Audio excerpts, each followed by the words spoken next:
Welcome to the Shulamite Podcast, an extension of Shulamite Ministries and Shulamite.com, with weekly interviews and teaching with author and speaker Martha Kilpatrick and hosted by John Enslow. This weekly podcast is a way to stay connected to the ministry.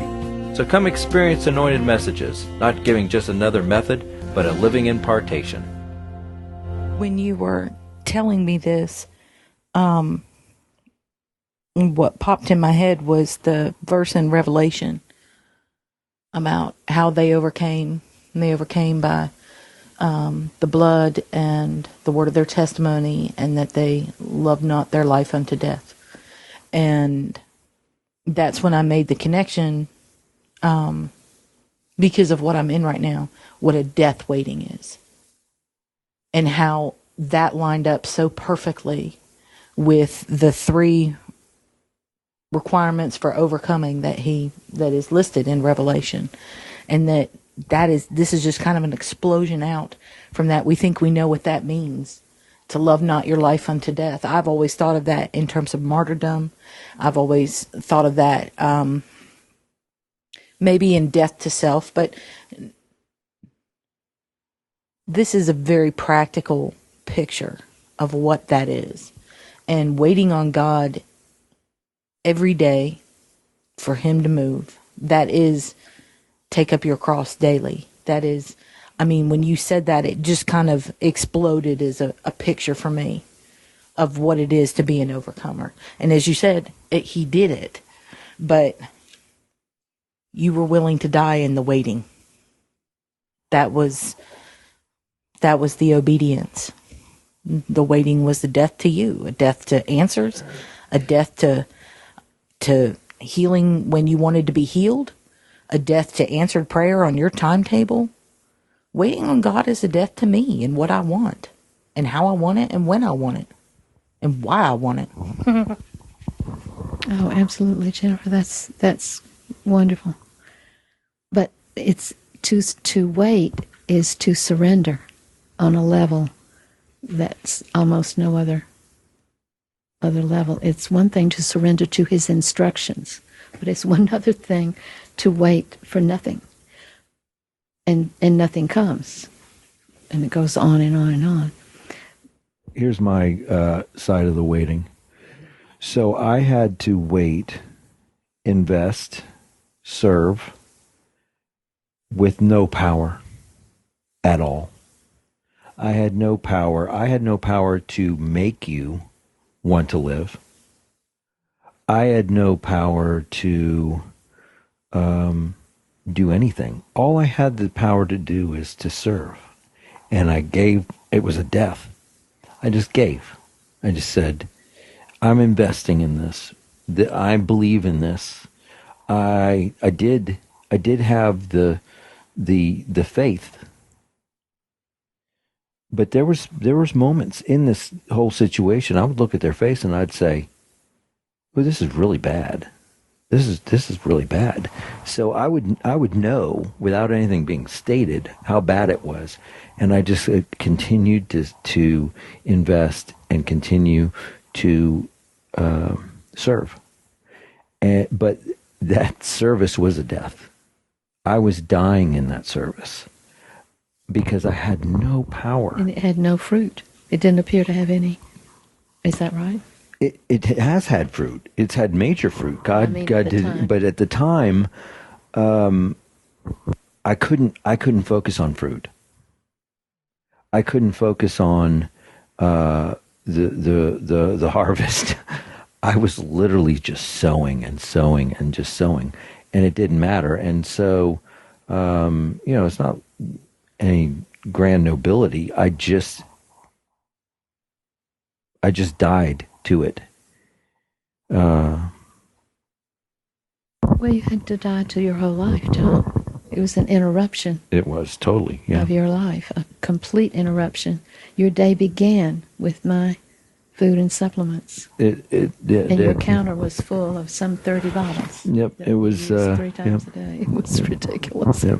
And that was, that was your life. That was my life. Mm-hmm. I literally knew I got up. I had to do those things.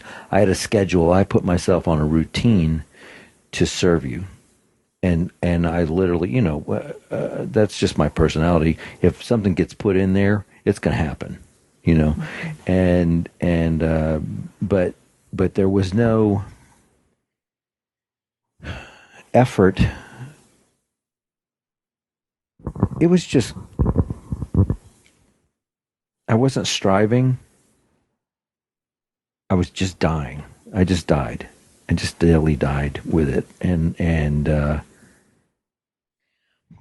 I never felt, though, that you were ever hopeless. No. You did have faith, and you had a whole lot of prayer that I know nothing about, I'm Right. sure. And so did everyone. And, of course, for months and months, people brought us food. Wonderful food. Yeah. So it was a body experience, a community Sure enough. of Christ experience. And I stood by wishing to be well for your sakes, and that didn't help either. That wasn't. But see, the Lord wanted to. God had something in need in us. Each of us, He had a need in each of us to be in our position at that particular. He had a need to serve in the way I served. He had a need. He had a passion and a need to do it. He had a passion and a need for Joan to bring food, for Jennifer to bring food. He wanted to fulfill himself through serving through us.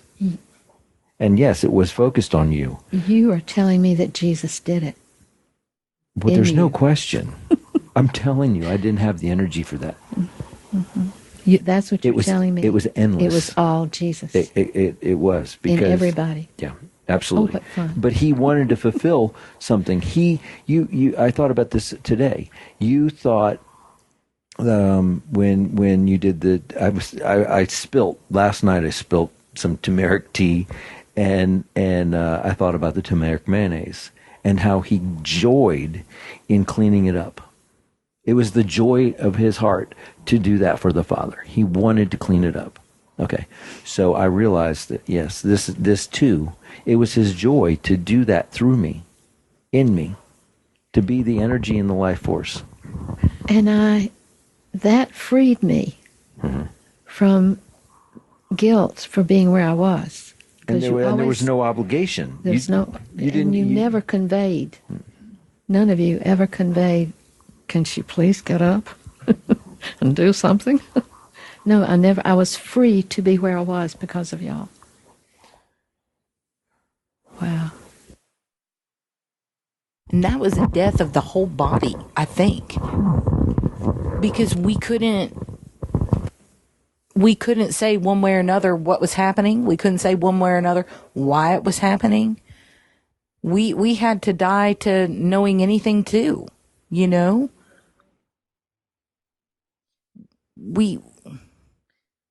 I know for me, I wanted so badly. I was like, please just tell me what to pray.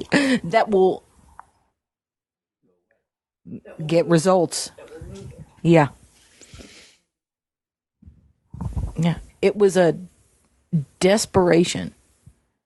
And there was no part of what he was doing that was going to be touched by me and what I wanted, what Jennifer wanted. Not for Martha, not for this body, not for the ministry, not for John.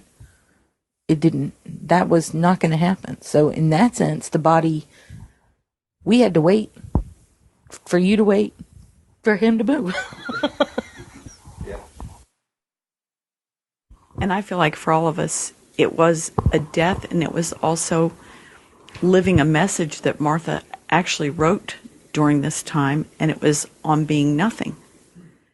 And we actually, each in our own way, God orchestrated us to live the message of nothing, because humanly there was nothing we could do.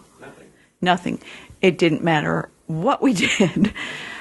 God was in charge of the whole thing, and it was His. He orchestrated it. He set it up so perfectly to where we each had a part in the whole thing. But in the reality, humanly, there was nothing we could do. In our humanity, we want to fix, we want to change, we want to move God either with prayer or, if we could wail on the floor and God would move. We'd do it. But he had a purpose in the fact of teaching us all that we could literally do nothing. And then Martha came out with a wonderful revelation and the booklet of being the unequaled joy of being nothing. The joy unequaled, I never get it straight, but anyway. That marvelous book, but really I think we all lived it in that because we died to thinking we could do anything. I have such a sense of resurrection, such a confidence in something in our group that we will be resurrected to something we've never been before. That's coming. There is no resurrection without death. There is, for everything that God wants to achieve, we have to pass through the death to get there. And we've died. We've never quite had this conversation, all of us together from our different parts of it. But I witnessed in you, Joan, and Dave, and Jacqueline, and Jennifer, oh my goodness, and certainly John, the joy of Jesus. That was what was so amazing. You had joy. It was, if it was ever a problem, you never manifested it. The joy you had to do it all, tedious, unending. It was unending, months and months. And you were always ready to do anything else that you could do. And I have no idea the prayer that went up too for me. We hope you've enjoyed the Shulamite podcast. For all the latest from Shulamite Ministries, please visit us at Shulamite.com, where you'll find Martha's daily devotions, posts from GetAlongWithGod.com, and the online library of all of Martha's writings. At Shulamite.com, downloading the free Shulamite app is easy, and LivingChristianBooks.com is only a click away. Thank you for joining us on this journey to discover a God worth knowing.